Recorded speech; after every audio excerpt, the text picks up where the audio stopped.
ஆனந்த நீச்சிருக்க அதை தெளிச்சு தான் இருக்க ஒன்ன நப்பில் நாம் பறிச்சு தாமரைய புன்னவனத்தினில பெடக்குயில் கூவையில உன்னுடைய வேதனைய நான் அறிஞ்சேன்.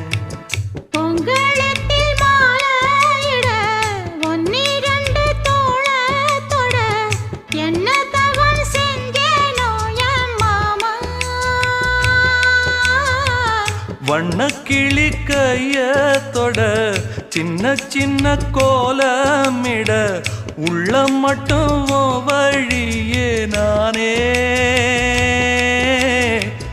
உள்ளம் மட்டும் வழியே நானே.